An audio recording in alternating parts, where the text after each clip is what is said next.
Hello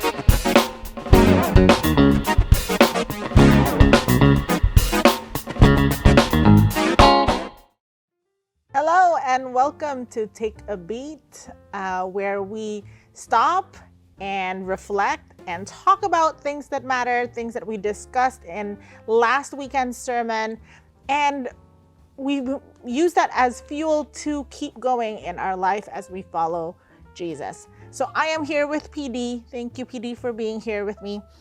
So this weekend, actually this whole week is the week that changed everything. So do we get a little bit of an explanation for the theme? Sure. We have to be careful as we go through our lives that we don't just have this assumption, year after year after year, life goes on as it is. Nothing ever really changes. The poor are oppressed, the rich cultivate, bad people do bad things, good people end up suffering, and all these different things. And history seems to go through cycles. Or like somebody said the other day, history may not repeat, but it certainly rhymes. And yet we recognize that God, through Jesus, did something so dramatically that it really changed everything. And that's the clue behind this. And it was essentially in a week. You take Jesus just before the triumphal entry, which is what we're doing this weekend. Yeah. And you maybe throw an invisibility cloak over that next 8 days, and then he's gone, and it's like, or I guess you'd have to do longer than that, but it's like the world doesn't really change. But this week really changes everything. Everything about how we understand, everything is dramatically and completely changed in this week. Yeah. So I'm excited. We'll be talking about what you're talking about in Palm Sunday weekend. But before that, let me invite you to the week that changed everything. We have a Good Friday service and an Easter Saturday, Easter Sunday. So please don't miss it, the week that changed everything. All right, so PD, we talked about the triumphal entry, and sometimes it gets really misunderstood or eclipsed, of course. But why is it important? Palm Sunday. What happens is it becomes an event and the holiday of the church. And, I grew up with it. Where I grew up in the Philippines, on Palm Sunday, the Sunday school kids were all brought in, and they're waving coconut palms, and then they sing some songs, and they wave in time to the songs and everything else. It's not about palms, it's not. I made a snide remark years ago when we all had Palm Pilots, and Palm Sunday is about, these kind of devices. It's really about what was understood to be happening. The palm branch, the palm tree, the palm frond was a really significant part of sort of the agricultural system there. During the time leading up to and probably during the time of Jesus, there was actually there was a forest of palm trees that went all the way from the Galilee, the south end of the Sea of Galilee, all the way to the Dead Sea, and on both sides of the Jordan River. And some of those were, like we think of palms as being these little things. Some of those trees were 80 feet high. So It was a significant place. And then they produced all of these dates, and people ate them. They were the sweetest thing that they could possibly think of other than honey. And, they were a source of all these other things like that. So, when you think of the land of milk and honey, the honey is the honey from the bees that would take the pollen and so on, so from the dates. So it's date honey, it's inherent there. And so we need to try and ask ourselves the question, why is the story in the New Testament? And what did it mean when it happened? Not what does it mean to us today? Yeah. What did it mean when it happened? And what are we supposed to do with that meaning? Yeah, and so one of the things actually that you mentioned in your sermon was that after the Hashmoneans were there, and then the Romans came and took over everything, and the people wanted to be free, and people wanted a political freedom. Yeah. And so... Well, not really freedom, because nobody was free in those days. Yeah.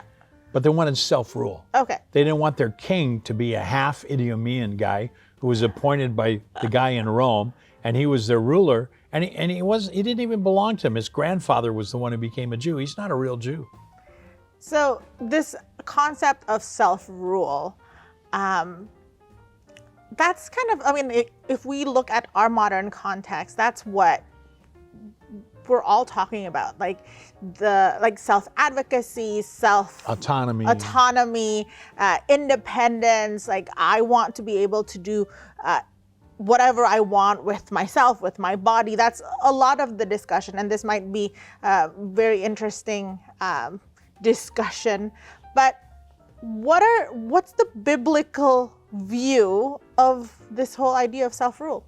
Yeah, it's really funny that you mentioned that, because that's actually not in my notes, and I'm going to go add it to my notes, because you and I had mentioned this before, that this whole idea of self-rule is such a thing in our modern era, and 50 years ago it was self-political rule. Over the last little while, we've seen the fragmentation of countries, because people that they want to be ruled by people of their own kind, they don't want to be imposed upon. And you and I we can all think of countries in the world that are at war, because people who speak one language are ruling over people who speak another language. And the fact that they're in the same political country doesn't matter. But then you jump to what you're saying, and people have this idea of, I get to self-identify. I get to pick who I am. I get to pick what race I am. I get to pick a number of other kinds of things. And nobody can argue with that. Phrases like my truth. 100 years ago, if you had used the word my truth, people would have mocked you, those kind of things. And I think it's kind of a disease of our era, where people think that self-rule, self-autonomy is the ultimate goal. Maybe it's to take off the whole actualization thing, where you kind of understand who you are and things, but it's just gone way, way, way too far. So when we put that, like, the kind of king, Jesus came as the king riding on a donkey, the colt of a donkey, and this idea of self-rule, and even in those days, the crowd's perception or expectation of what a king should be. How do we make sense of that contrast? Because that is a huge contrast. Yeah. So what you would have understood was that although you and I today wouldn't accept what they were longing for, all they wanted him to do was just to get rid of all the Romans, just like the Hashmoneans had gotten rid of the Seleucids, and then they would have their own king who was just like them. And of course, the Hashmoneans weren't very good kings. The reason their dynasty only lasted 100 years was because they were so messed up in the end. Pompey came and attacked Jerusalem, took over Jerusalem, and threw them out because they were doing a bad job.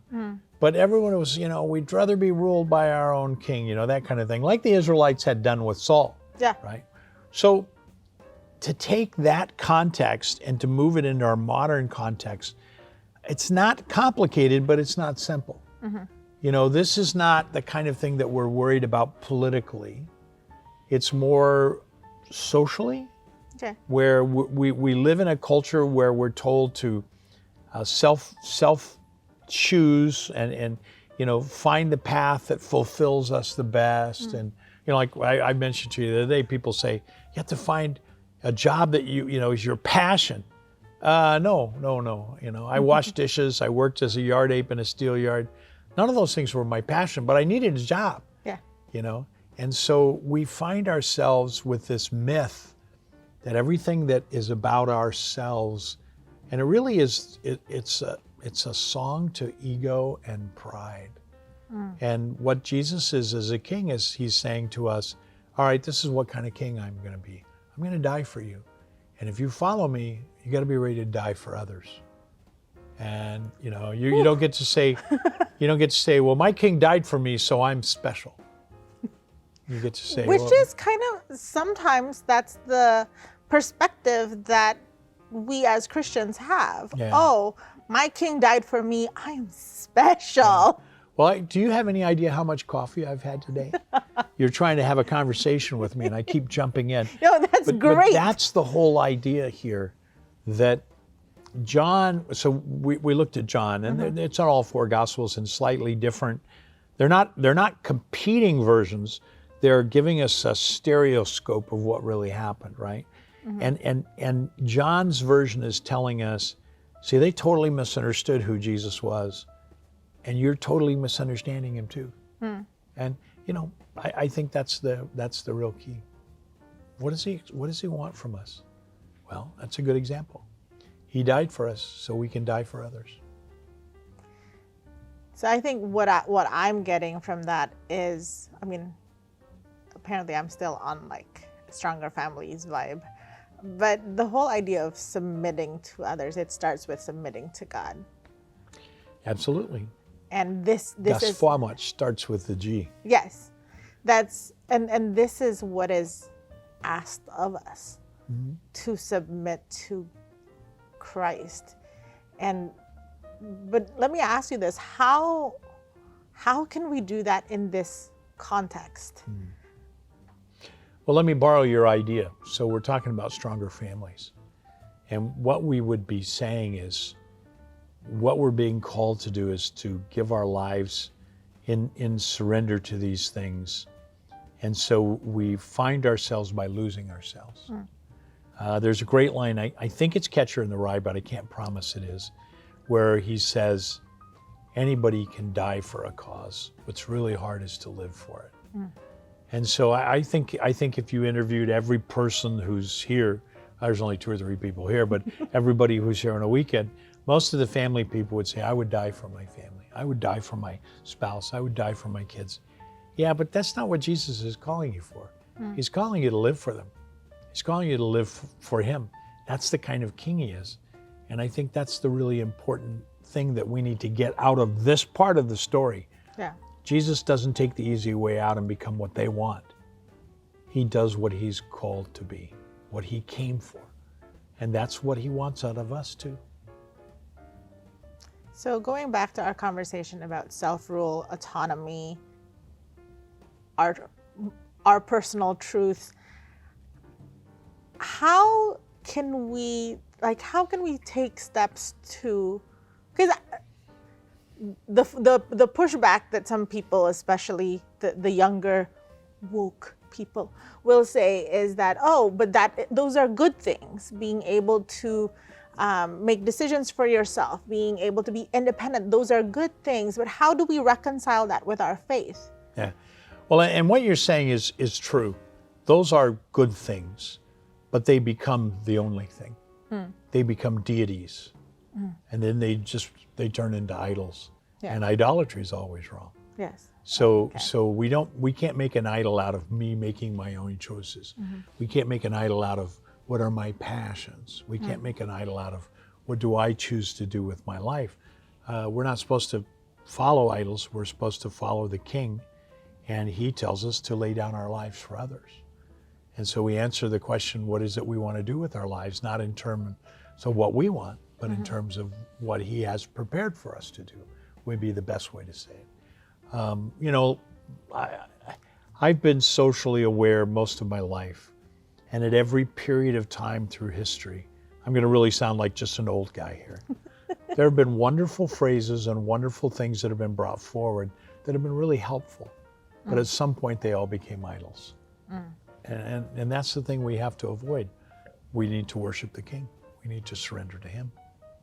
So it's back again, the idea of priority. Who's I'm having Misha's song in my head. Like, who has the last word? Yeah. In all of our going ons. So I'm going through the story of Jesus's triumphal entry. So what changed this crowd that's very enthusiastic about him coming? I don't even know why they were. Yes, he's got Lazarus with him. Yeah. He's a former dead guy. So that's Lazarus's nickname, former dead guy. So what changed in the course of a week, less than a week? Yeah. Things changed drastically. What changed? Well, of course, at one level, Jerusalem's a really big city because it's full of pilgrims.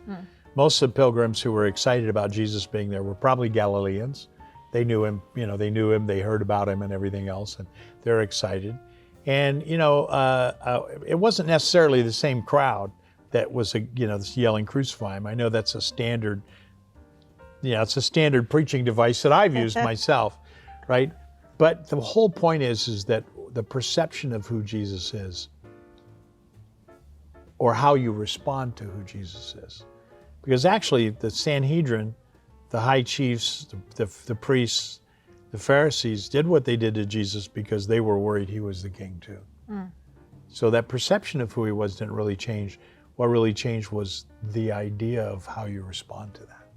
Oh, that's good. Yeah, that may be another sermon for next year. Gonna write it down. Well, this will be on file. So if you go back to this episode of Take a Beat, you can think about, All this time I thought this was going to be Take a Beating, and I was really worried what was going to happen. well, Jesus took a beating. There you go. But so actually, that's a really good point, because a lot of different people responded in different ways to this idea of Jesus being king. So how do you think in this week that changed everything, for some people it's Holy Week, but the week that changed everything, how can we reflect on this idea of Jesus as king? Well, I think the only thing we can really do is, and what I talked about is, what is it that we know that he's expecting of us that we're not doing? And I think that's, there are so many profound mysteries, and there's so many things, like, we talk about what does God want you to do. There's all these things about, his long range plan and all those kind of stuff. That's not really what I'm talking about. What does he expect from you? Yeah. And I think most people can honestly relate to that. And that's what we're supposed to do. Not the king that we want, the king that we have or should have. And that's who we're supposed to be like. Yeah. I was actually speaking at Teens not too long ago, and one of the things that I mentioned was the resurrection of Christ. And this week, people call it the Passion of the Christ, is what makes our faith. Yeah. If without this, and Paul said this in 1 Corinthians, without this, there is nothing. Yeah, that's right. Well, my good friend Peter Banzon, a guy I worked with in the Philippines and still doing amazing work with media and stuff, and he used to always say this. He used to say, Christians only have one holiday, and it's Easter, and we actually celebrate it every time we get together. And it's really true. That's this week leads us to where we need to understand there's a resurrected Lord. Yeah. And that's the message of the early church. And it's what we do whenever we take communion. Which we'll do on Easter. Yes. So come on Easter. Yeah. Yeah. So I would say this is a little bit of a different episode of Take a Beat, because I really want for us to take the time to reflect on this week. This week is different. And this week is important for us to take a beat and figure out what matters in our lives. And so I think that's pretty much it for our conversation today. But I want to invite you to reflect this week as we go through the events of Jesus' death and resurrection, and ask yourself, what does this mean to my life? And how has Jesus changed your life? And am I living accordingly? And so that is our encouragement for you. Thank you so much, PD, for pleasure. joining me. And we'll see you next week at Take a Beat.